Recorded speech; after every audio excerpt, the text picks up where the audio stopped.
滴滴上市第3个交易日开盘前，中国国家网络安全审查办公室突然宣布对滴滴进行网络安全审查。审查期间，各大应用商店下架滴滴 App， 滴滴停止新用户注册。受到这条消息的影响，滴滴股价直线跳水，当天股价下跌 10%， 距离跌破发行价仅1步之遥。网络安全审查办公室是这么解释对滴滴的审查的：为了防范国家数据安全风险，维护国家安全，保障公共利益。今天的视频我就和大家一起深挖一下，作为打车平台的滴滴在美国上市为何会牵出国家安全问题？滴滴在美国上市究竟将会泄露哪些国家安全信息？美国对中国上市公司又是如何区别对待？中美双方如何在中概股这个问题上来博弈？在开始之前，欢迎点击视频下面的订阅，点开小铃铛，这会对我有非常大的帮助。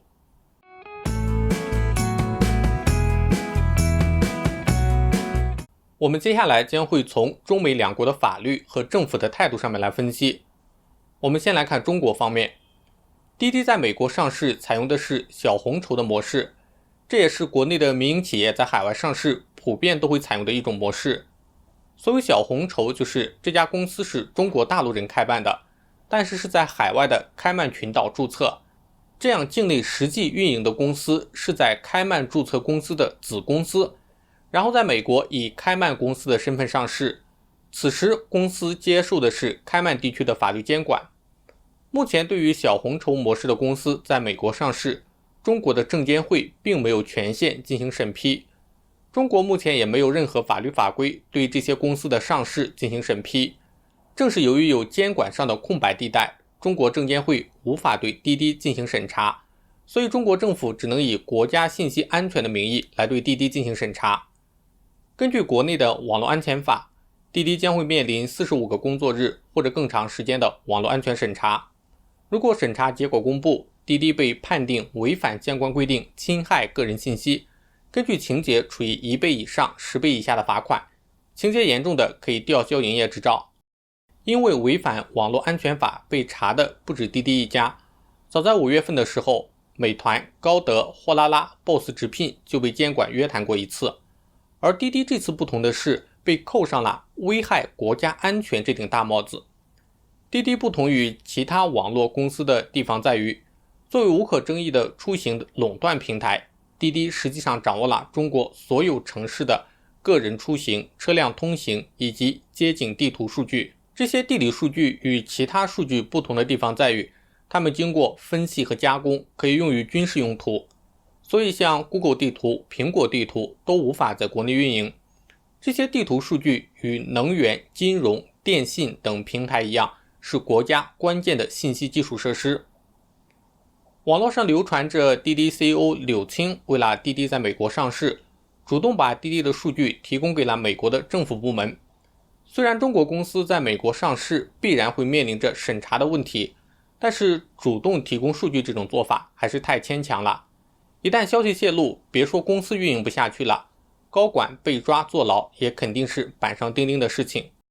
但是目前没做，并不代表之后不会做，并不代表之后没有这个风险。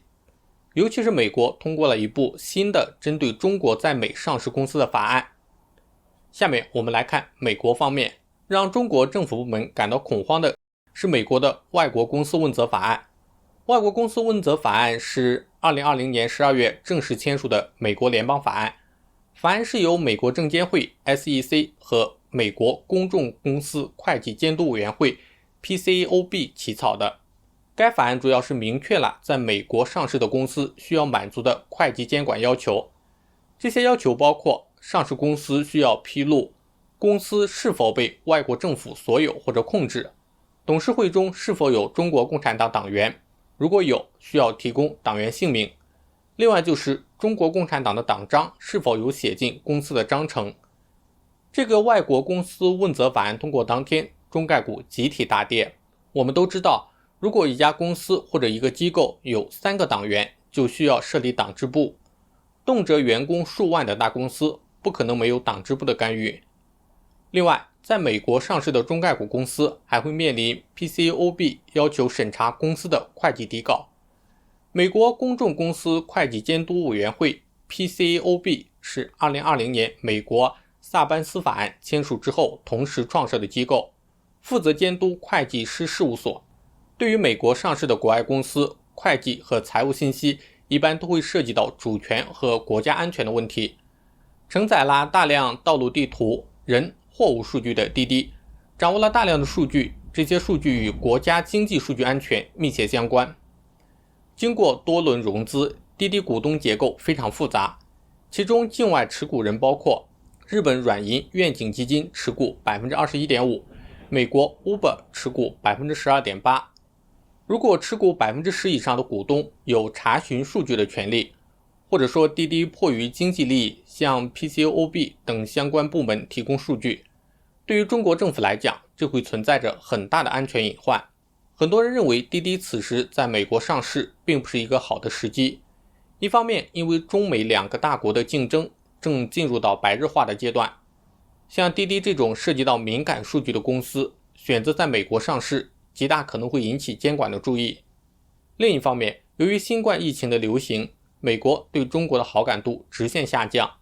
根据调查， 76% 的美国民众对中国持有不信任的态度。滴滴即使上市成功，之后的股价形势也不容乐观。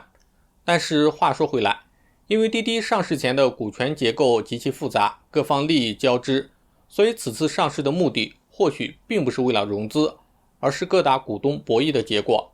只有通过上市，在融资轮投入巨大的股东们才能够将投资收益变现。投资、融资、上市都是资本的游戏，一旦滴滴上市完成，股东收益顺利变现后，滴滴将会处于一个尴尬的地位。维持在美国上市可能会面临严格的会计监管，甚至会被要求提供自己的核心数据。如果滴滴提供了这些数据，必然会遭到中国政府的坚决反对，公司肯定是无法运营了。